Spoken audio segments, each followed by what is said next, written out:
तत्सद्ज्ञान सुधा सुरसरी बहाई, लेकर तर्क त्रिशूल वाद मर्याद मिटाई। शमदम व्याल कराल भाल गया गला छिटकाई, वर वैराग्य विभूति भूति भूषण सुखदाई। जो सदघन सुख घन शांति घन बोध व्योम अविकार है, उन शंकर मौलि मणीन्द्र पर ये पत्र पुष्प निहिसार है। नंदितानि दिगंतानि यस्यानंदाम्ब बिंदुना, पूर्णानंदं प्रभुं वंदे स्वानंदैक स्वरूपिणम्। सर्ववेदांत सिद्धांत गोचरम तम गोचरम, गोविंदम परमानंदम सद्गुरुं प्रणतोस्म्यहम्। अकारण करुणा वरुणालय भक्तवांछा कल्पतरु, तड़िद्युत विनिंदित पीतांबरधारी बालकृष्ण लाल की वांग्मयी प्रतिमूर्ति। श्रीमद् भागवत महापुराण के तृतीय स्कंद में हम प्रवेश करते हैं। चलिए भगवान के 24 अवतारों में प्रवेश करते हैं। देखिए, विदुर जी ने मैत्रेय जी से पूछा कि महाराज ये बताइए, ये हिरण्याक्ष कौन था, किसका बेटा था और ये धरती को उठाकर कैसे ले गया? तो मैत्रेय मुनि कहते हैं, विदुर जी, कश्यप जी की दिति अदिति दनु काष्ठा सुरसा इला आदि अनेक पत्नियां हैं। उनमें दिति नाम की जो पत्नी है वो दैत्यों की माता है। क्यों? एक बार कश्यप जी सूर्यास्त के समय संध्या वंदन आदि अपना नित्य कर्म कर रहे थे कि उसी समय देवी दिति ने उनके पास आकर के रति की याचना की। कश्यप जी ने कहा, देखो देवी, ऐशा घोर तमावेला, ये सायंकाल का समय है। इस समय तो भगवान शिव की पूजा अधिक पुण्यदायिनी मानी गई है। भगवान शिव इस समय परिभ्रमण करते हैं। सूर्यास्त के बाद जो स्त्री गर्भ धारण करती है उसके दुष्ट संतति पैदा होती है। पर दिति ने जब एक ना मानी तो कश्यप जी ने भगवद इच्छा मान करके दिति की कामना पूर्ण की। जब कामज्वर शांत हो गया तो दिति को पश्चाताप हुआ। मैत्रेय मुनि कहते हैं, विदुर जी, दिति पूछती है कि कश्यप जी, मेरे बालक कैसे होंगे, क्योंकि मैंने सायंकाल के समय आपके साथ संबंध बनाया है। तो वह कहते हैं कश्यप जी कि ये दोनों ही दुष्ट होंगे, धरती को पीड़ित करेंगे। दिति कांप गई, चरणों में गिर करके क्षमा मांगने लगी। तो कश्यप जी ने कहा, चिंता मत करो, इनका कल्याण करने के लिए भगवान स्वयं अवतार लेंगे। दिति ने जैसे ही सुना कि मेरे बच्चे संसार का नाश करेंगे, संसार को क्षति पहुंचाएंगे, तो उसने 100 वर्ष तक अपने बालकों को गर्भ में ही रोक करके रखा, जन्म ही नहीं होने दिया। अब क्या हुआ, इसके फलस्वरूप जो दिति है उसके गर्भ से दोनों ही बालक जो उसके गर्भ में हैं उनसे तेज निकल रहा है। दिति के गर्भ से तेज निकल रहा है। ये देवलोक तक को जला रहा है, स्वर्ग तक जलने लगा। अब देवता जो है वह ब्रह्मा जी के पास आए और कहते हैं कि पिताजी, पितामह ब्रह्मा जी, ये बताइए कि ये तेज कहाँ से आ रहा है, हम तो जले जा रहे हैं। ब्रह्मा जी ने ध्यान लगाकर देखा तो कहते हैं कि देवताओं, घबराना नहीं, मानसा में सुतायुष्मत पूर्वजः सनकादयः। सनक सनंदन सनातन सनत कुमार जो मेरे 4 पुत्र हैं, हे देवताओं एक बार ये कहाँ गए? वैकुंठ गए। वैकुंठ में भगवद दर्शन की इच्छा से जैसे ही ये प्रवेश करने लगे कि भगवान के पार्षदों ने दरवाजे पर ही रोक दिया, लाठी दिखा दी, क्योंकि ये देखने में 5 साल के बालक से जान पड़ते हैं।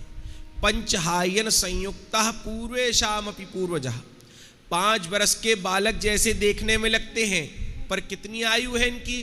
बोले पूर्वजों के भी पूर्वज हैं। जब संसार बनाना ब्रह्मा जी ने प्रारंभ किया तो सबसे पहले यही 4 मानस पुत्र प्रकट हुए। इनकी प्रतिभा का क्या कहना कि भगवान के जय विजय नामक पार्षदों ने जब इन्हें रोका, क्या आप अंदर वैकुंठ में नहीं जा सकते? अरे तुम तो देखने में छोटे छोटे बालक से लगते हो। तो इन्हें क्रोध आ गया और सनकादियों ने क्रोध में इन्हें, इन पार्षदों को राक्षस होने का श्राप दे दिया। कितने जन्म? 3 जन्म तक राक्षस बनने का श्राप दे दिया। सनकादिक ऋषि कहते हैं कि भगवान के द्वारपाल हो तो भगवान के इतने समीप रहते हो तो विनम्र होना चाहिए, पर तुम तो अहंकार में लिप्त हो।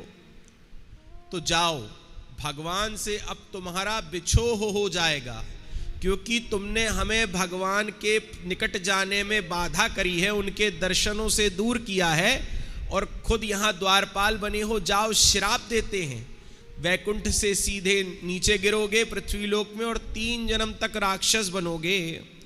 अब वे जय विजय जो हैं, जब उन्होंने सुना कि भगवान से दूर होकर के राक्षस योनि में जाना पड़ेगा तो चरणों में गिर गए। दोनों द्वारपाल जय और विजय रोने लगे, थर थर कांप रहे थे। अब भगवान को अंदर ये रोना गाना खटपट सुनाई पड़ गई। भगवान दौड़े दौड़े बाहर आए। चारों भैया सनकादियों को भगवान ने नमस्कार किया और स्वागत किया।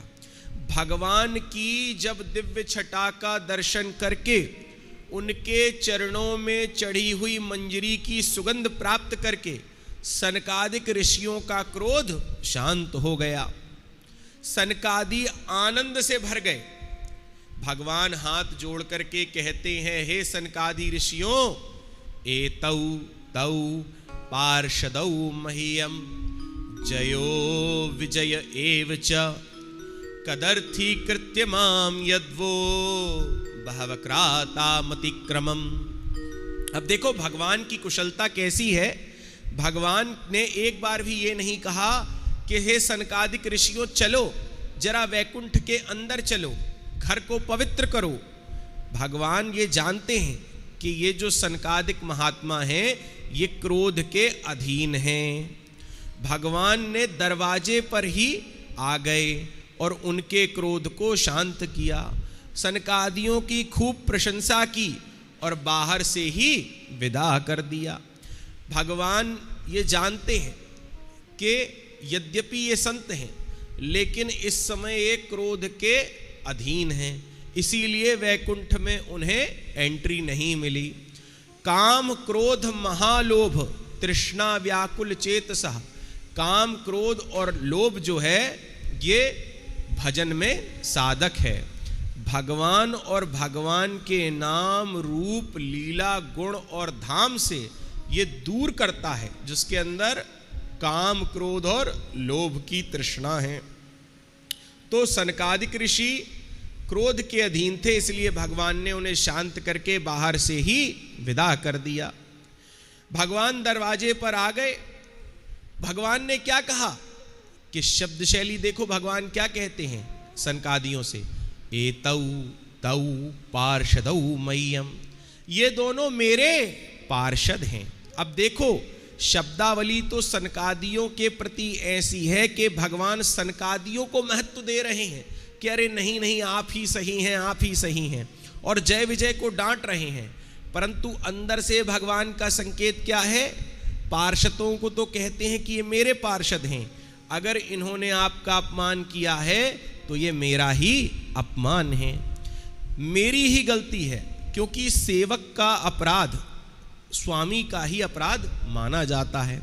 इसलिए भगवान कहते हैं मेरे पार्षदों ने आपका अपमान किया है, और आपका अपमान किया है तो इसलिए मैं भी अपराधी हूं। भगवान कहते हैं कि यदि मेरी भुजा भी किसी संत का अपमान कर दे तो मैं अपनी उस भुजा को भी काट कर फेंक दूंगा। छिंद्याम स्वबाहुमपि वह प्रतिकूल वृत्तिम, छिंद्याम काट दूंगा, क्या बोले स्वबाहु अपनी खुद की भुजाओं को, अगर ये भी संत का अपमान करे मेरी भुजाएं, भगवान कहते हैं, तो मैं उसे त्याग दूंगा। भगवान कहते हैं कि मेरे दो मुख हैं, एक है ब्राह्मण और दूसरा है अग्नि। आप आश्रम में प्रवेश करते हैं तो सीधे हाथ पर यज्ञ कुंड बना है, ठीक है, उसमें क्या है, हवन कुंड है, उसमें अग्नि जला करके जब ब्राह्मण लोग यजन करते हैं, देवताओं का यजन करते हैं, घी के द्वारा जब आहुति डालते हैं तो भगवान वेद प्रसन्न होते हैं, ठीक है। वेद, लेकिन वेद भगवान ये भी कहते हैं कि ब्राह्मणों से मुखमासीत, और दूसरी ओर मुखाद अग्निरजायत, भगवान के ही मुख से अग्नि का जन्म है और भगवान के ही मुख से ब्राह्मणों का जन्म है। पर अगर पूछा जाए कि भगवान आपको कौन सा मुख ज्यादा अच्छा लगता है, तो भगवान कहते हैं वैसे तो दोनों मुखों से भगवान को पवाया जाता है, अग्नि में यज्ञ कुंड में स्वाहा और ब्राह्मणों के मुख में आहा करके। ब्राह्मण जब पाते हैं तो डकार लेके जब ब्राह्मण गदगद हो जाते हैं तो भगवान प्रसन्न हो जाते हैं, अंतरात्मा प्रसन्न हो जाती है जब ब्राह्मणों को कोई भोजन कराता है। भगवान से पूछा जाए कि इन दोनों मुखों से आपको सबसे ज्यादा किससे पाना अच्छा लगता है, तो भगवान कहते हैं नाहम तथादिम यजमान हविर्वितानि, यजमान जब हवन करता है ना तो मैं प्रसन्न होता हूं, पर नाहम तथादिम यजमान हविर्वितानि, इतना प्रसन्न नहीं होता जितना यद ब्राह्मणस्य मुक्तश्चरतोनुघासम तुष्टस्य मय्यवहितैर्निजकर्म पाकैः। भगवान कहते हैं जब हवन कुंड में आहुतियां डाल करके अग्नि में स्वाहा करते हैं तो मैं प्रसन्न होता हूं, पर जब ब्राह्मण को कोई अपने घर बुला करके उसे भोजन कराता है तो मैं उससे भी अधिक प्रसन्न होता हूं। देखिए, भोजन एक ऐसी चीज है जो तृप्त कर सकती है। आप किसी को भी पैसा दो, देते जाओ, वो कभी नहीं कहेगा कि बस बहुत हो गया। लेकिन भोजन क्या है, भोजन तृप्ति देता है। तो भगवान कहते हैं कि अगर किसी वेद पाठी ब्राह्मण को, किसी सात्विक ब्राह्मण को आप भोजन कराते हैं तो आप उसके मुख में नहीं अपितु मेरे मुख में डाल रहे हैं। भगवान कहते हैं कि मैं प्रसन्न होता हूं, उसकी तृप्ति देख करके उस ब्राह्मण को जब भूख से निवृत्ति मिलती है तो मैं गदगद हो जाता हूं। तो भगवान ने कहा कि मेरे पार्षदों ने गलती की है, इसीलिए मैं इनका कल्याण करूंगा। एक दिन, अब ये दोनों भैया जो है ना, यही दोनों जय विजय पार्षद जो हैं, यही दोनों भगवान के द्वारपाल हिरण्याक्ष और हिरण्यकशिपु बन के दिति के गर्भ में आए। दिति ने 100 वर्ष तक रोक के रखा। जब इनके प्रकाश से संसार जलने लगा तो देवी दिति ने इनको जन्म दिया। अब ये कैसे बड़े हैं, लिखा है देखते ही देखते दोनों भैया हिरण्याक्ष और हिरण्यकशिपु पर्वताकार हो गए। ये मुकुट पहनते हैं तो आकाश में लहराता है। दिवी स्पृशौ हेम किरीट कोटि भी, दिवी यानी आकाश में, स्पृशौ यानी टकराता है, लहराता है। क्या बोले, इनका हेम किरीट कोटि भी, सोने का जो मुकुट है हिरण्याक्ष और हिरण्यकशिपु के सिर पे, वो आकाश में लहराता है। एक दिन ये दोनों भैया, इसमें से एक छोटा वाला हिरण्याक्ष अपने बड़े भैया से कहता है कि भैया हिरण्यकशिपु, भैया हमें बल पराक्रम तो बहुत मिला है, पर हमसे कोई लड़ने वाला हमको नहीं मिलता है, इसलिए हम तो अब दिग्विजय करने निकलेंगे। हिरण्याक्ष, कहीं ना कहीं दुनिया में कोई ना कोई योद्धा तो हमसे टकराएगा, और अकेला ही हिरण्याक्ष ने उठाई गदा और दिग्विजय करने के लिए चल पड़ा। सबसे पहले कहाँ गया? उसने स्वर्ग पर हमला बोला। जैसे ही जाकर गदा उठाकर उसने गर्जना की, अट्टहास किया कि देवता जितने थे बिना युद्ध किए दुम दबाए भाग गए, पूरा स्वर्ग खाली करके भाग गए, एक भी सामने नहीं टिका। अब देवताओं का अपमान करके वापस लौटा तो देखिए आकाश में है स्वर्गलोक, स्वर्गलोक खाली कर दिया तो अब जल लोक में घुस गया, वरुण लोक में।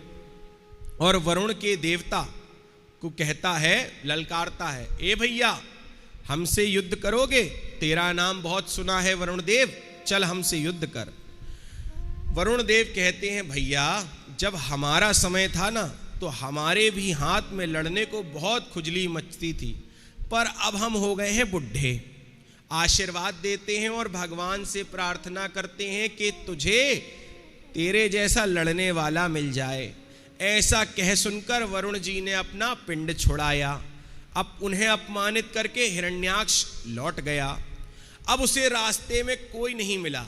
देवर्षि नारद जी सामने से नारायण नारायण जपते हुए आ रहे थे तो नारायण करते हुए नारद जी को पकड़ लिया। नारद जी से हिरण्याक्ष कहता है, ए बाबा ये क्या नारायण नारायण की रट लगाए बैठा है, कुछ लड़ना भिड़ना भी आता है? नारद जी बोले, ना ना भैया, लड़ना भिड़ना तो नहीं आता, पर हाँ लड़ाना भिड़ाना खूब आता है। अंत तो गत्वा जब कोई कहीं नहीं टकराया तो हिरण्याक्ष ने एक ही उपाय निकाला कि पृथ्वी का ही हरण करके ले गया। पृथ्वी का हरण करके जब जल में प्रवेश कर गया तब ब्रह्मा जी ने प्रभु का ध्यान किया। ब्रह्मा जी को छींक आई, उनकी नासिका से वराह भगवान प्रकट हो गए। अंगूठे जैसा भगवान वराह का रूप था और देखते देखते पर्वताकार हो गया। देवता समझ गए कि भगवान पृथ्वी का उद्धार करने के लिए प्रकट हो गए हैं। हिरण्याक्ष के चंगुल से पृथ्वी को मुक्त कराकर प्रभु ने मुख पर धारण करके जैसे ही वापस मुड़े, अब भगवान ने उससे खेल खेल में पृथ्वी ले ली। और वराह भगवान की आपने फोटो देखी होगी, दो दांत ऐसे ऊपर बने हैं, तो वराह भगवान ने उसे पृथ्वी को रखा और चल दिए। हिरण्याक्ष बहुत गालियां देता है पर वराह भगवान ने ध्यान नहीं दिया। अंत तो गत्वा कहता है, जंगली सूकर कहाँ भागता है, खड़ा रहे। भगवान ने एक नहीं सुनी, भागते भागते गए और जब यथास्थान पृथ्वी को रख दिया, भूदेवी को स्थापित कर दिया, फिर भगवान ने कहा अब जरा इसको मजा चखाते हैं। भगवान खड़े होकर कहते हैं, बोलो भैया, आइए श्रीमान बताइए क्या हो गया। तो कहता है, क्यों रे तू मेरी पृथ्वी का हरण करके ले गया? अरे तू तो जंगली सूकर है। तो भगवान वराह कहते हैं, तुमने ठीक पहचाना, पर तेरे जैसे गांव के कुत्तों के भौंकने का हमें कोई फर्क नहीं पड़ता। संस्कृत में किसी को भी गाली दोगे तो सुनने वाला अपनी तारीफ समझेगा। वराह भगवान कहते हैं, ग्राम सूकरः, एक ग्राम सिंहः, ग्राम सिंह। अब ग्राम सिंह का मतलब होता है गांव का कुत्ता, पर संस्कृत में क्या निकलता है अर्थ? ग्राम यानी गांव और सिंह यानी शेर। तो जो उसको संस्कृत नहीं आती वो क्या समझेगा, हमें गांव का शेर कह रहा है। पर भगवान कहते हैं, तू तो कुत्ता है, कुत्ता जो अपने गांव में तो सिंह की तरह भौंकता है और दूसरे के गांव में दुम दबाकर भागता है। भगवान कहते हैं, सत्यम वयंभो वनगोचरा मृगा युष्मद् विधान मृगये ग्राम सिंहान। अरे तुमने ठीक पहचाना हमें हिरण्याक्ष, हम तो वन गोचर हैं, पर तेरे जैसे गांव के कुत्ते का कोई हमें भौंकने का फर्क नहीं पड़ता। अब हिरण्याक्ष तो लाल पीला हो गया। गदा घुमाकर भगवान पर उसने प्रहार किया। उसके प्रहार से भगवान की जो गदा है ना वो छूट गई। हमारे वृंदावन के संत कहते हैं कि भगवान ने देखा कि देवता आकाश में हैं तो भगवान खेल कर रहे हैं। हिरण्याक्ष को भगवान चाहते तो क्षण भर में समाप्त कर सकते थे, पर हिरण्याक्ष का बल बढ़ाने के लिए और थोड़ा रोमांच प्रकट करने के लिए भगवान ने अपनी गदा गिरा दी। हिरण्याक्ष के प्रहार से भगवान की गदा हाथ से छूट गई। देवता लोग घबरा गए कि ये क्या हो गया, वराह भगवान के हाथ से इसने गदा गिरा दी। देवता लोग भयभीत हो गए और इशारा करते हैं कि प्रभु जल्दी कीजिए, क्योंकि अगर सूर्यास्त हो गया तो सूर्यास्त के बाद राक्षसों का बल बढ़ जाता है। भगवान को तो हंसी आ गई। भगवान मन ही मन सोचते हैं कि देखो ये कितने डरे हुए हैं इस हिरण्याक्ष से कि मुझ भगवान की भी शक्ति पर संदेह कर रहे हैं। भयंकर युद्ध हुआ। उस युद्ध में बहुत माया भी हिरण्याक्ष ने दिखाई, पर भगवान मायापति के सामने एक भी नहीं चली। अंत में भगवान ने एक थप्पड़ गाल पर मारा और हिरण्याक्ष का क्या हुआ? बोले करेण कर्ण मूले हम यथा त्वाष्ट्रम मरुत्पति। एक प्रहार जब गाल पर किया तो एक थप्पड़ में ही हिरण्याक्ष की आंखें बाहर निकलकर आ गईं। रक्त वमन करता हुआ धरती पर धड़ाम से गिर गया। देवताओं ने जय जयकार नहीं बोली। क्यों? क्योंकि देवताओं को लगा कि एक थप्पड़ लगाया भगवान ने, अभी ये मरा नहीं है, खून की उल्टी कर रहा है। तो देवता क्या करते हैं? देवता आपस में कानाफूसी करने लगे। लगता है गया काम से, चलो यदि मर गया होगा तो भगवान की स्तुति करेंगे, उनकी महिमा का गान करेंगे। तो कैसी स्तुति करते हैं कि अहो इमाम को नु लभेत संस्थितिम। ऐसी स्तुति करते हैं जिसमें हिरण्याक्ष की कोई बुराई नहीं है। कहते हैं हे भगवान, ये हिरण्याक्ष तो परम भाग्यशाली है, आपने इसे कौन सी गति प्रदान कर दी, क्योंकि इस जगत में इसके समान भाग्यशाली हमें कोई दिखाई नहीं देता, जो आपके दर्शन करते हुए आपके स्पर्श से प्राण त्याग गया।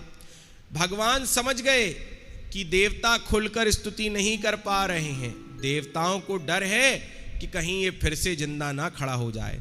तो भगवान ने अपने पाद प्रहार किया। भगवान ने अपने पैर से एक लात मारी तो कई कुलाटी खाता हुआ हिरण्याक्ष का शरीर दूर गिरा। अब देवताओं को विश्वास हो गया कि इसका तो कल्याण हो गया। अब देवता भगवान की खुलकर स्तुति करते हैं। देवताओं का हौसला बढ़ गया कि भगवान ने हमारे लोक को और हमको बचा लिया। हमारे ब्रज के संत कहते हैं, वृंदावन के संत कहते हैं कि देवताओं का एक ही काम है, जब राक्षस से विपत्ति आती है तो भगवान की शरण में आ जाते हैं। जब राक्षस का भगवान नाश कर देते हैं तो फूल बरसा के स्तुति करके चले जाते हैं। नमो नमस्ते अखिल यज्ञ तंतवे। अब भयहीन हो गए हैं। अब देवताओं को विश्वास हो गया हिरण्याक्ष मर गया, तो क्या कहते हैं? नमो नमस्ते अखिल यज्ञ तंतवे स्थितौ गृहीता मल सत्व मूर्तये दिष्ट्या हतोयम जगता मरुंतुदस त्वत्पाद भक्त्या वयमीश निर्वृतः। देवता कहते हैं प्रभु हम आपके श्री चरणों में बारंबार प्रणाम करते हैं। बड़े सौभाग्य की बात है कि इस दुष्ट का आपने दमन कर दिया। इसके डर के मारे हम अपना घर बार छोड़कर, अपना देवलोक छोड़कर गिरी कंदराओं में फिर रहे थे। अतः ऐसे मारकर आपने हम देवताओं पर बड़ा ही अनुग्रह कर दिया। प्रभु आपकी जय हो। देवता बड़े होशियार हैं, प्रशंसा करके चले गए। अब इसके बाद जब पृथ्वी का हिरण्याक्ष के चंगुल से उद्धार हो गया, पृथ्वी भूदेवी अपनी स्थापित कर दी भगवान ने, तब मनु महाराज ने पृथ्वी का विस्तार किया। मनु महाराज ने संतति उत्पन्न की। तो देखिए श्रीमद् भागवत में मनु शत्रुपा की 3 बेटियां हैं। अब देखिए आकुति, देवहूति और प्रसूति, इन 3 बेटियों का वंश पहले सुनाया गया है और 2 बेटों की बात बाद में की गई है। तो जो पहली मंझली बेटी हैं देवहूति, इनका विवाह हुआ है करदम जी से। करदम जी जो हैं ये संत हैं। करदम जी के पास जब मनु शत्रुपा अपनी बेटी देवहूति को लेके आए तो करदम जी ने कह दिया कि एक संतति होते ही, एक पुत्र होते ही मैं ग्रह त्याग दूंगा और विरक्त हो जाऊंगा। मनु शत्रुपा ने देवहूति से पूछा कि बेटी तुम्हें स्वीकार है? देवहूति ने इस शर्त को स्वीकार कर लिया। हर्षोल्लास पूर्वक विवाह संपन्न हुआ। पुत्री से विदा लेकर माता पिता अपनी नगरी को लौट गए। शादी होते ही करदम जी समाधि लगा करके बैठ गए। कई वर्षों तक अखंड समाधि लगी रही। तो देवहूति जो मनु शत्रुपा की बेटी है, जो इस पृथ्वी के प्रथम राजा की राजकुमारी है, एक संत से विवाह करती है और जब देखती है कि वो मेरा पति साधना में लग गया है तो देवहूति ने अपना सारा श्रृंगार उतार दिया और अपने पति की सेवा में समर्पित हो गईं। कई वर्षों के बाद जब समाधि खुली तो करदम जी ने देवहूति को देखा। जैसे ही करदम जी ने देवहूति को देखा तो वे गदगद हो गए। करदम जी को बड़ी प्रसन्नता हुई कि इस राजकुमारी ने मेरी साधना में मेरा सहयोग करने के लिए अपना सारा श्रृंगार उतार दिया और मेरी सेवा करती रही। तो करदम जी कहते हैं देवहूति तुष्टो हमद्य तव मान विमान दाया शुश्रूषया परमया परया च भक्त्या यो देहि ना मयमतिव सुहृत स्वदेहो नावेक्षितः समुचितः शपितुम मदर्थे। करदम जी कहते हैं हे मानवी अरि मनुपुत्री देवहूति, हम तेरी सेवा से बड़े प्रसन्न हैं। संसार में व्यक्ति को सबसे ज्यादा क्या प्यारा है? बोले अपना शरीर। पर तुमने मेरी सेवा के लिए अपने शरीर का भी कोई ध्यान नहीं रखा। बोलो देवी क्या चाहती हो? तो देवहूति ने कहा महाराज आप करदम जी मेरे पति परमेश्वर हैं, आपको प्रसन्न रखना मेरा परम धर्म है। फिर भी अगर आप कुछ देना चाहते हैं तो हम सदगृहस्थ हुए हैं, हमारी एक संतान होनी चाहिए और मुझे कुछ नहीं चाहिए। करदम जी प्रसन्न हो गए और तुरंत हाथ में जल लिया और विमान प्रकट कर दिया। संकल्प करके जैसे ही जल छोड़ा कि अद्भुत विमान तैयार हो गया। वह विमान कैसा है कि जो संकल्प करोगे वहां ले चलेगा। डीजल पेट्रोल का कोई झंझट ही नहीं है। कामना करो कि हमें अमुक स्थान जाना है तो वहां पहुंचा दे। ऐसा अद्भुत विमान आज तक वैज्ञानिक नहीं बना पाए, पर एक संत ने अपनी साधना से बना लिया। अब देवहूति को करदम जी कहते हैं देवी तुम्हारी संतान की इच्छा है ना, तो चलो सबसे पहले इस विमान में प्रवेश करो। अब देवहूति जो हैं उनका शरीर मटमैला हो गया है, श्रृंगार किया नहीं, किसी प्रकार का लेप सालों से लगाया नहीं, शरीर एकदम कृशकाय सूखा हो गया है, चेहरे की कांति चली गई है, मुख कमल का ओज समाप्त हो गया है। करदम जी समझ गए कि देवहूति का जो आत्मबल है वो इस समय नीचे है। देखिए नीति ऐसा कहती है कि स्त्री का जो सबसे बड़ा क्या कहते हैं शस्त्र जो होता है वो उसका सौंदर्य होता है, ठीक है ना। लेकिन इस समय कई वर्षों से देवहूति सारा श्रृंगार उतार करके अपने पति की सेवा में है तो वे बिल्कुल कुम्हला गई हैं। अब जैसे ही उस दिव्य विमान में बैठने को करदम जी ने कहा तो उनका आत्मबल ही नहीं हुआ कि मैं इस विमान में प्रवेश कर जाऊं। करदम जी समझ गए। करदम जी ने कहा देवी एक काम करो, पहले सरोवर में स्नान करो। निमज्यास्मिन हृदय भीरु विमानम इदमारुह। करदम जी बोले जाओ देवी पहले सरोवर में स्नान करो। देवी देवहूति जैसे ही सरोवर की ओर बढ़ी तो शतानी 10 कन्यकः, कितनी 1000 कन्याएं सरोवर में प्रकट हो गईं, जिन्होंने उपटन लगा लगा करके देवहूति का श्रृंगार किया। अप्सराओं जैसा दिव्य देह देवहूति का चमकने लगा।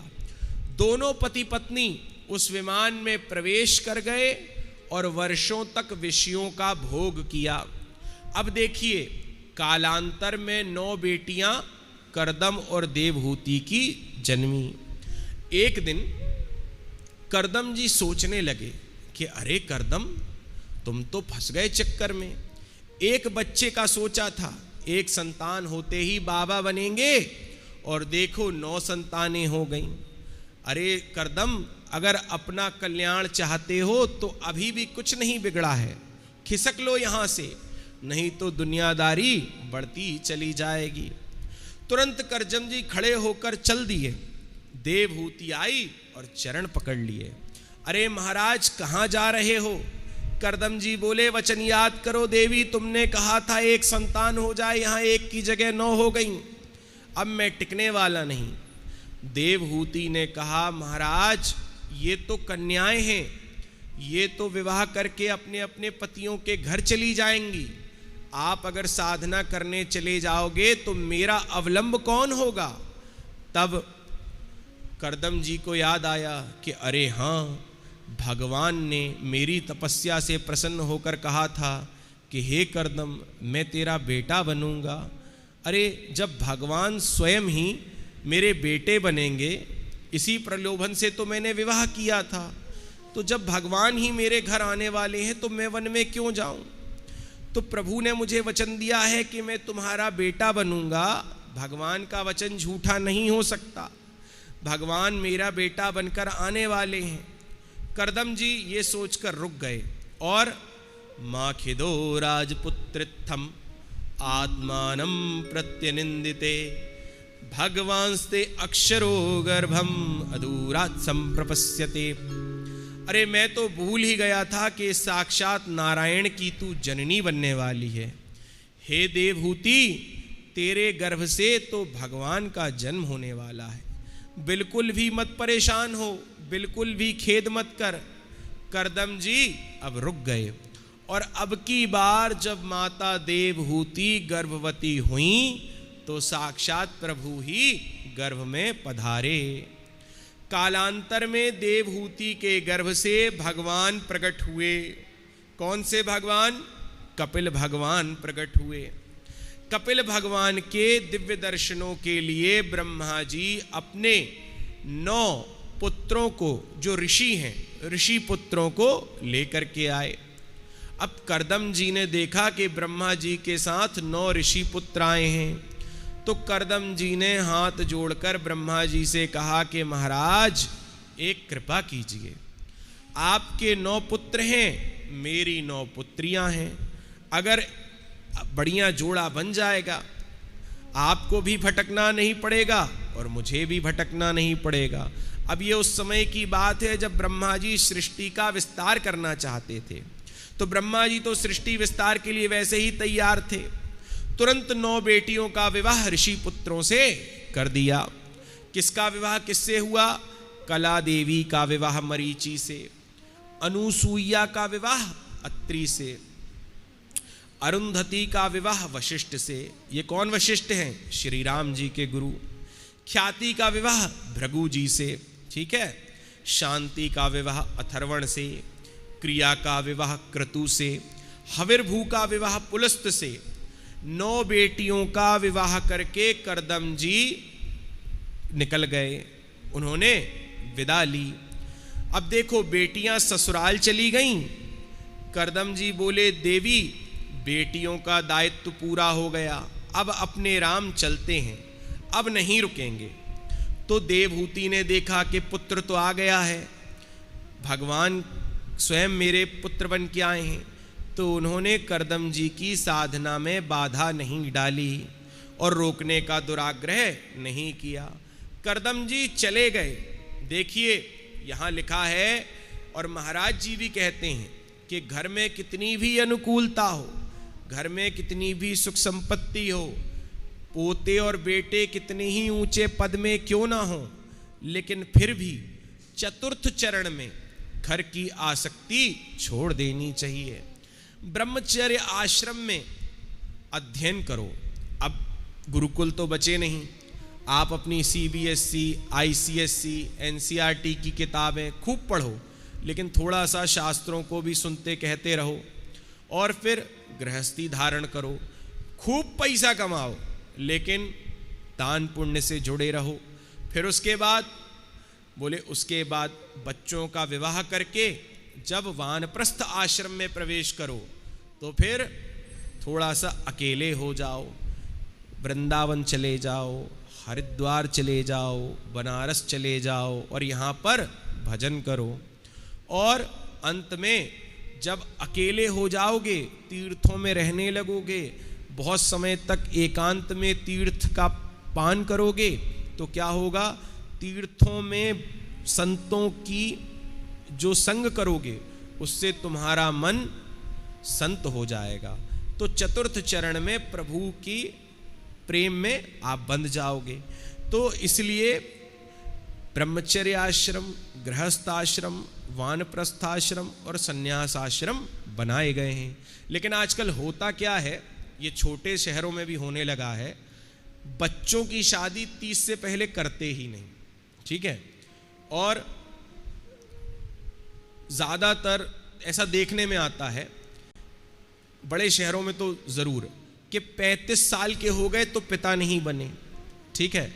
अब 35 साल की उम्र में जो व्यक्ति पिता नहीं है, 32 साल 33 साल की उम्र में शादी कर रहा है, 35-36 साल की उम्र में उसके बच्चे हो रहे हैं, तो जब वो 35 साल में बच्चे कर रहा है तो उसकी जो अगली पीढ़ी आएगी वो 40 साल में बच्चे करेगी।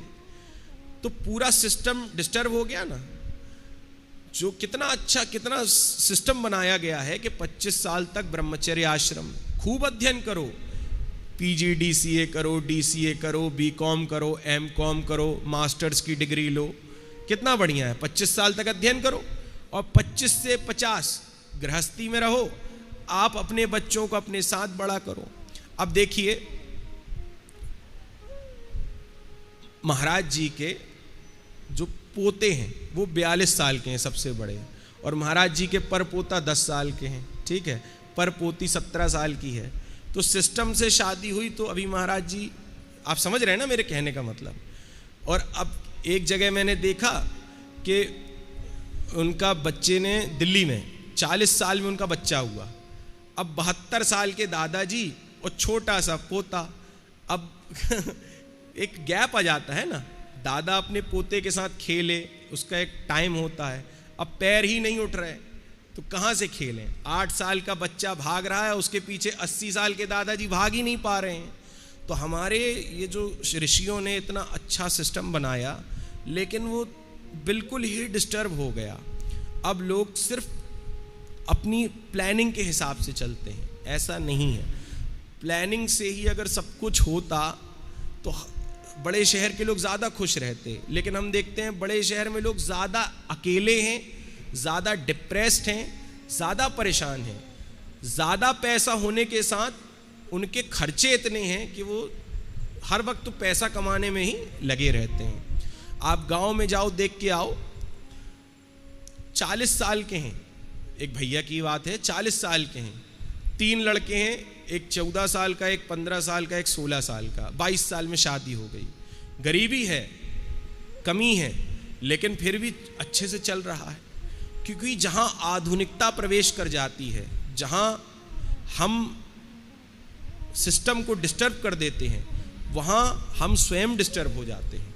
इसीलिए जो ऋषियों ने बताया है, जो ग्रंथों में बताया गया है, वैसे हमको जीना चाहिए। अब चतुर्थ चरण आया करदम जी का, उन्होंने सन्यास ले लिया, ठीक है ना।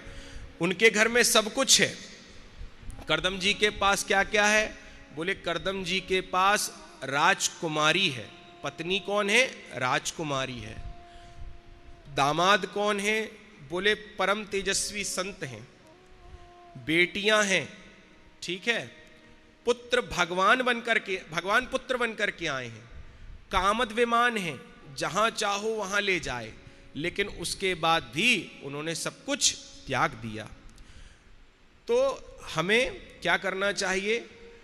जो मर्यादाएं बनाई गई हैं उनका पालन करना चाहिए। अब देखिए, करदम जी चले गए भजन करने, 9 बेटियां चली गईं अपने अपने पतियों के साथ। देवहूति अपने पुत्र कपिल के साथ अकेली उसी कुटिया में रह गईं।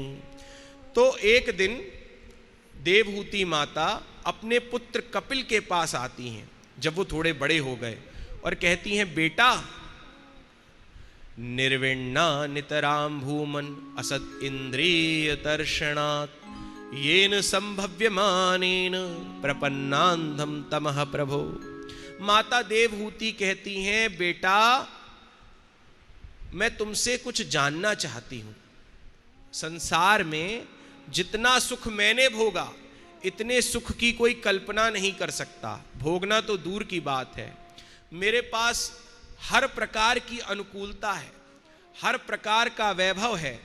मायके में भी मैं राजा के घर में जन्मी, पति भी मिले तो परम तेजस्वी, सब कुछ था मेरे पास, लेकिन फिर भी मैं इतनी वृद्ध हो गई, पर मेरा मन अभी भी असंतुष्ट है। मैंने सुना है तू साक्षात भगवान है, ब्रह्म ज्ञान संपन्न है। बेटा, मैं चाहती हूं तू अपने ज्ञान की तलवार से मेरे अज्ञान के वृक्ष की जड़ को काट दे। बेटा, मैं तेरी शरण में हूं। देखिए, अर्जुन ने कहा, शिष्यस्ते हम शाधि माम त्वाम प्रपन्नम, मैं आपकी शरण में हूं कृष्ण। और यहां देवहूति अपने बेटे को क्या कहती हैं कि बेटा, मैंने सुना है तू भगवान है, तो मैं तेरी शरण में हूं। तम त्वागताहम शरणम शरण्यम स्वभृत संसार तरोह कुठारम जिज्ञासयाहम प्रकृते पुरुषस्य नमामि सद्धर्म विदाम वरिष्ठम। तम त्वाम गताहम शरणम शरण्यम, मैं तेरी शरण में हूं, मुझे ज्ञान दे। तो कपिल भगवान ने 8 अध्यायों में सांख्य योग का उपदेश दिया। इसे कपिल अष्टाध्यायी कहते हैं।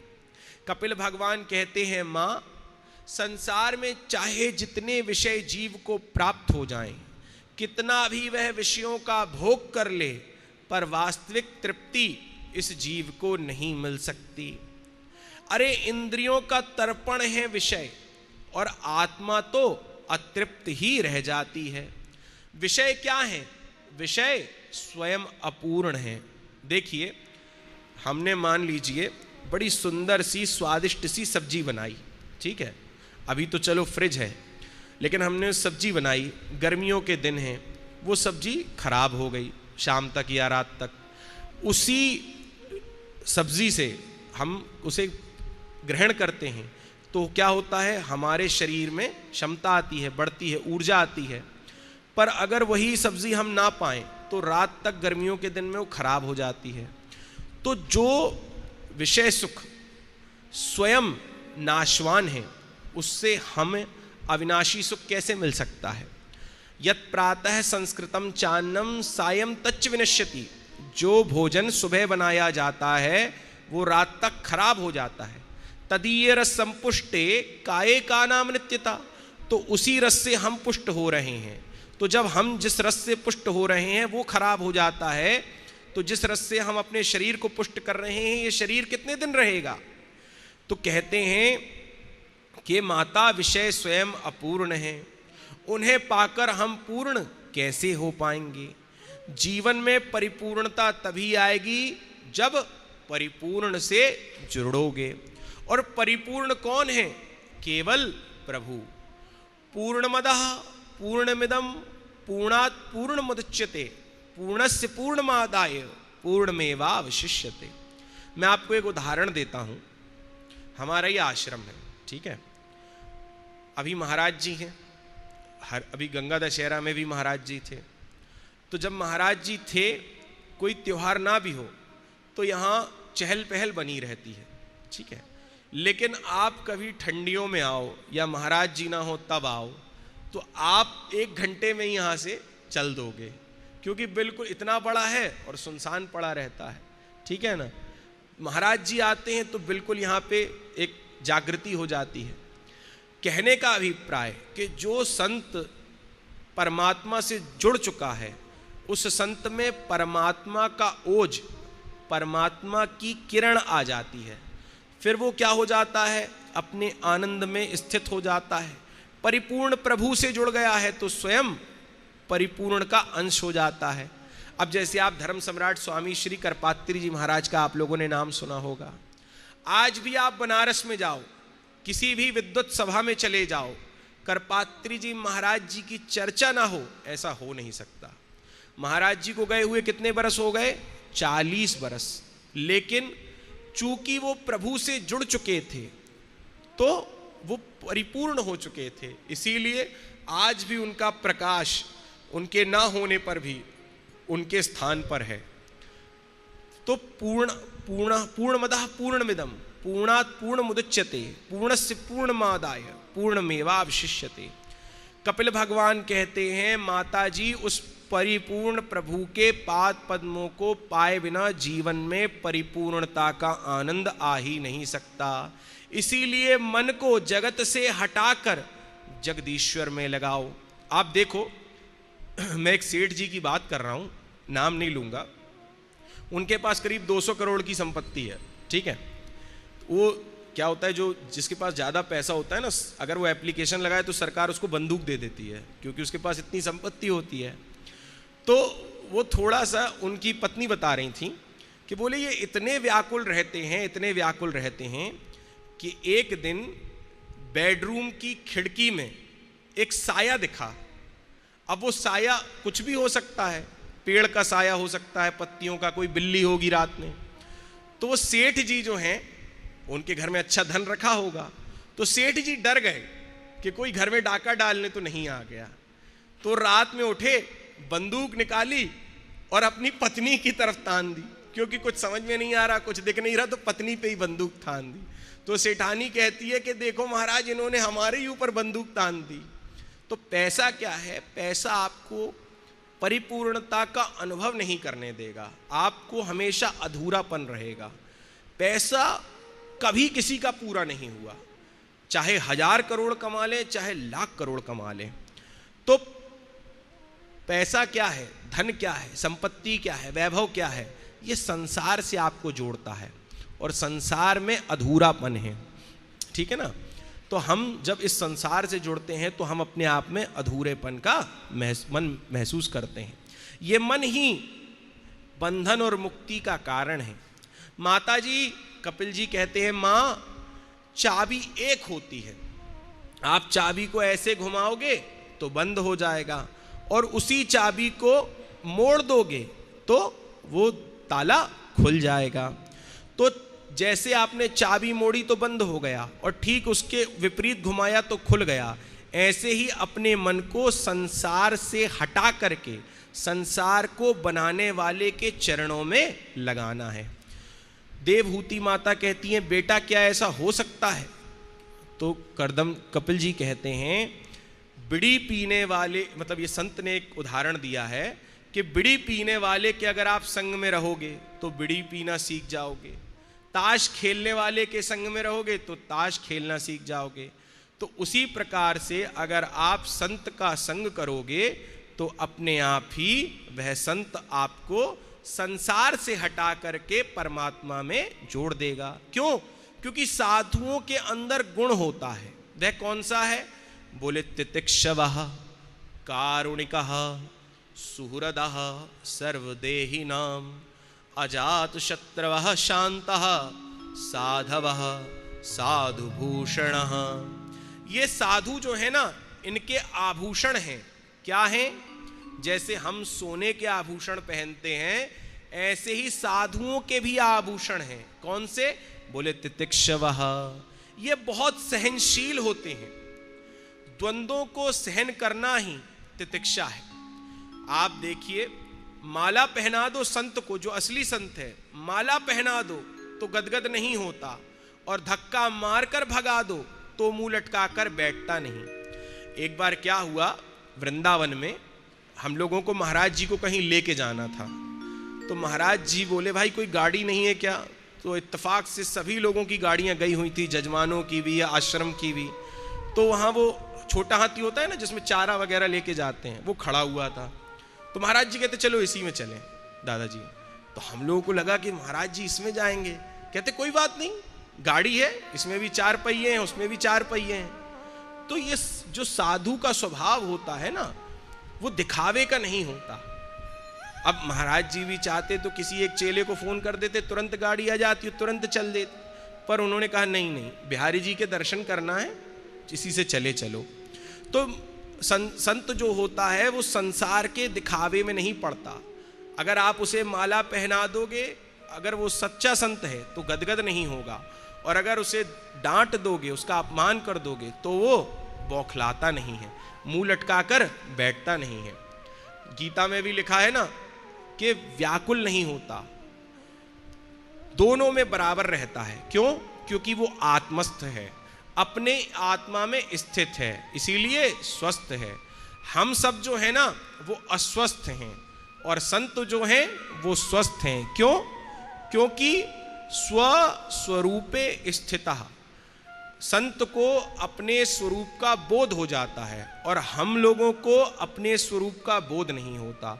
हम सभी बहिर्मुखी हैं और संत जो हैं वो अंतर्मुखी हैं। अब देखिए, एक संत थे, यहाँ रहते थे हरिद्वार में। आप लोग घाट पे जाएंगे, पीछे वाले जाएंगे घाट पे, तो देखना लिखा होगा दशनाम संन्यास आश्रम, ठीक है। वहाँ पर एक शंकर जी का मंदिर है, तो अंदर है, तो उस मंदिर में केवल साधु रहते हैं, परिवार वाले नहीं रहते। तो मंदिर में एक ब्राह्मण संत थे, वो हम लोगों को पढ़ाते थे, 1 रुपया नहीं लेते थे और खूब पढ़ाते थे। तो हमने कहा महाराज जी ये बताओ जी, आप महीनों से जेई धोती एक ठो लपेटे रहते हो, दूसरी धोती नहीं है क्या? और क्या कुछ थोड़ा यही भगवा पहने रहते हो, कभी सफ़ेद धोती पहन लिया करो, कभी कांच वाली धोती लगा लिया करो, बस लुंगी लगी है। तो महाराज जी बताए, बोले हम रात में जाते हैं गंगा जी और यही लुंगी गीली कर लेते हैं, ठीक है। लंगोट लगी रहती है, रात में कोई होता नहीं, घाट से आते हैं, मंदिर में पंखा चालू करके, ज़्यादा गर्मी लगे तो वो जो लुंगी है उसको गीला कर लिया, उसको बिछा लेते हैं, उसके ऊपर लेट जाते हैं। लुंगी गीली रहती है, थोड़ा थोड़ा पानी रहता है, तो बढ़िया आनंद आता है। और सुबह जब सूख जाती है तो हम उसी को लपेट लेते हैं।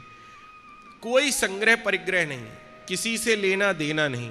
ऐसे बहुत सारे महाराज जी ने संतों के दर्शन कराए। एक संत के वृंदावन में दर्शन हुए थे, ये हरिद्वार में उनका आश्रम है, रोज 5000 लोगों को भोजन कराते हैं। उनको समाप्त हुए 1-1.5 साल हो चुके हैं, लेकिन उनके आश्रम में आज भी नित्य प्रति 5000 लोगों को भोजन कराया जाता है। वो संत 100 वर्ष के थे। 2020 में कोविड के दौरान वो खाटू श्याम का दर्शन करने गए थे।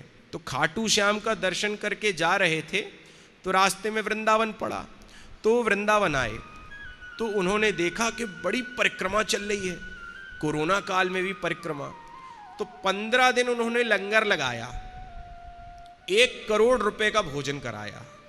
ज़्यादातर क्या होता है, लंगर में कढ़ी खिला दी, सब्जी खिला दी, थोड़ी मोड़ी सूखी सी, थोड़ा बहुत हल्का फलाहार बना दिया, यही होता है। लेकिन वो 100 साल के बाबा थे, इतनी लंबी लंबी उनकी जटाएं थीं, बिल्कुल बिल्कुल दुबला शरीर, और खूब मालपुआ, खूब रबड़ी, खूब लस्सी खिलाई। 15 दिन में 1 करोड़ रुपए का भंडारा चलाया। महाराज जी ने भी उनका स्वागत किया, उनको स्टेज पर बिठाया। कुछ समय बाद पता चला कि वो उनका शरीर छूट गया, लेकिन आज भी हरिद्वार में उनका आश्रम है और 5000 लोगों को प्रतिदिन भोजन कराया जाता है। पर खुद का कोई संग्रह नहीं था उनका। संतों का यही सबसे बड़ा स्वरूप होता है कि वो अपने स्वरूप में स्थित रहते हैं। आप देखते हैं ना, ये संतों के आश्रम हैं, साधु संतों के मठ हैं, पर आप सच मानिए आश्रमों में इतनी सेवा होती है, इतनी सेवा होती है। ये जो बाबा लोग रहते हैं हरिद्वार में, वृंदावन में, इन लोग के लिए लंगर चलते ही रहते हैं। वृंदावन में आप जाइए, किसी न किसी आश्रम में लंगर चलता रहता है। क्यों? क्योंकि संत जब तक आश्रम में हैं तो वो भूखे को भोजन कराता रहेगा। क्यों? क्योंकि भूखे में उसे भगवान का दर्शन होता है। तो संत जो हैं वो अपने स्वरूप में स्थित होते हैं, इसीलिए वो जीव का जीव मात्र का, समाज का कल्याण करने के लिए लगे रहते हैं। अब वे कैसे होते हैं? उनमें करुणा बहुत होती है, कारुण्य कहा। और तीसरी बात, सुहृदः सर्वदेही नाम। देखिए हम सब में क्या कमी है, हम सर्वदेही नाम सुहृद नहीं है। हमारे अंदर किसी के प्रति प्यार है तो किसी से द्वेष है, ठीक है ना। हम सब में कुछ लोग हमको बड़े प्रिय होंगे और कुछ लोगों से हमारी ऐसी होगी। पर संत कैसा होता है? बोले सुहृदः सर्वदेही नाम। सभी जीवों में वो अपना सुहृद, अपना देखता है, उसका कोई बैरी नहीं होता। अजात शत्रु, किसी से शत्रुता नहीं रखता। संत का ये सबसे बड़ा लक्षण है कि उसका कोई बैरी नहीं होता। तुलसीदास जी लिखते हैं, निज प्रभुमय देखहि जगत तो कहीं सन करहि विरोध। संत की पहचान क्या है? वो संसार के हर जीव में अपनापन रखता है। तो इस प्रकार से कपिल भगवान ने माता देवहूति को संत के लक्षण समझाए। माँ, संत का संग करोगी तो तुम्हारे अंदर अपने आप बदलाव आएगा। तुम्हारी जो प्यास है वो संसार से समाप्त हो जाएगी और परमात्मा के प्रति बढ़ जाएगी। अब भैया भजन सुनाएंगे, उसके बाद आगे का वर्णन। वो पर्दे के पीछे पर्दानशी है,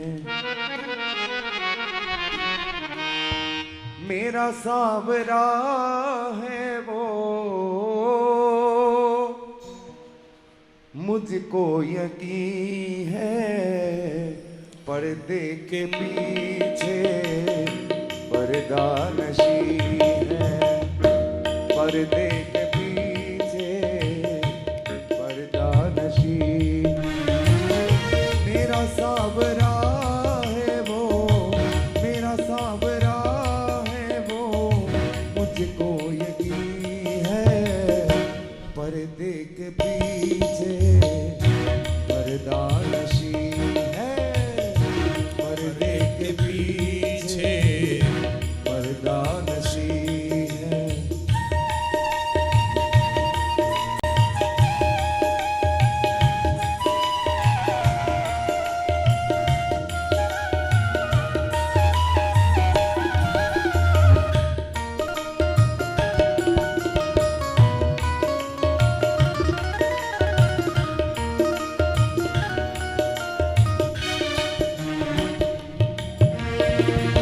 पर्दे में रहने की आदत पड़ी है,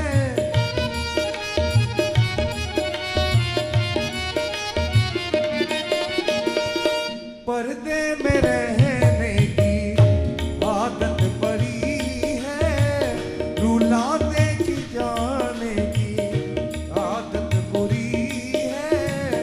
दिल लूट लेने का, दिल लूट लेने का बड़ा वो शौकीन है। पर्दे के पीछे पर्दानशी है, पर्दे के पीछे पर्दानशी है।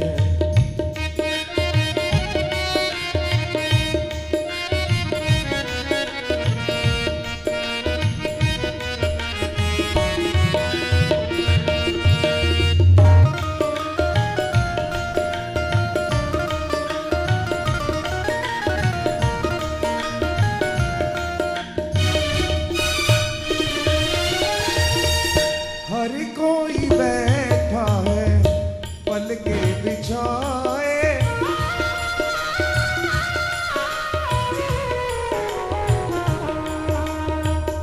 हर कोई बैठा है पल के बिछाए। कब बाहर आए वो, कब बाहर आए, आएगा बाहर वो, आएगा बाहर वो, यही कहीं है। पर्दे के पीछे पर्दानशी है, पर्दे के पीछे पर्दानशी है।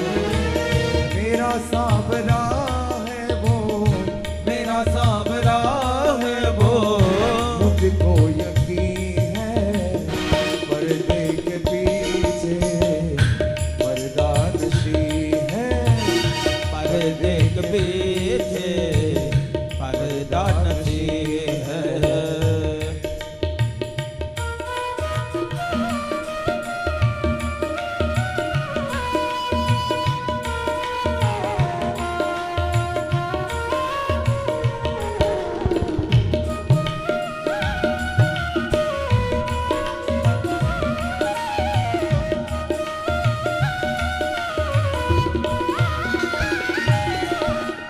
बढ़ती मधुप जब ये दिन बेकरारी,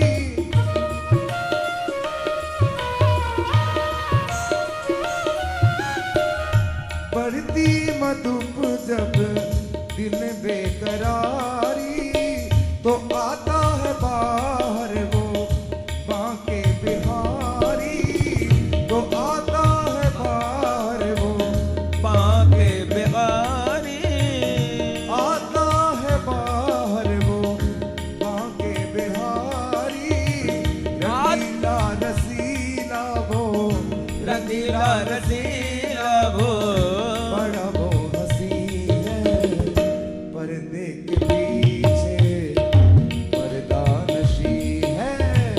पर्दे के पीछे पर्दा नशी है।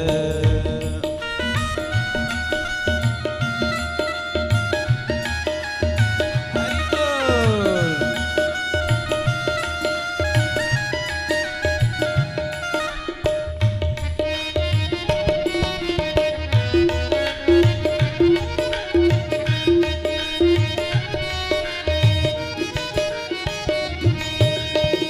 तलबगार उसका है ये सारा जमाना,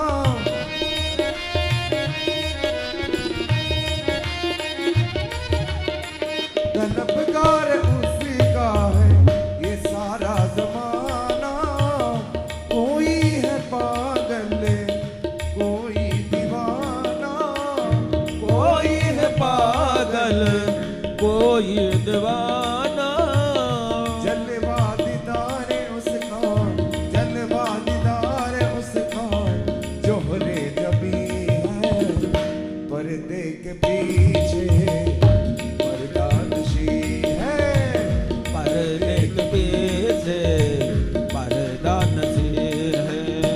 मेरा सांवरा है वो, मेरा सांवरा है वो, मेरा सांवरा है वो, मेरा सांवरा है वो, मुझको यकीन है पर्दे के पीछे पर्दा नशी है। पर्दे के पीछे पर्दा नशी है। पर्दा नशी है। पर्दा नशी है। पर्दा नशी है। बोलिए बांके बिहारी लाल की जय। श्री व्यासी महाराज जय की जय। तो गंगा सागर में जाकर के कपिल भगवान समाधिस्थ हो गए। लिखा है, कहते हैं सारे सारे तीर्थ बार बार, गंगा सागर एक बार। तो गंगा सागर में कपिल भगवान ने समाधि लगाई।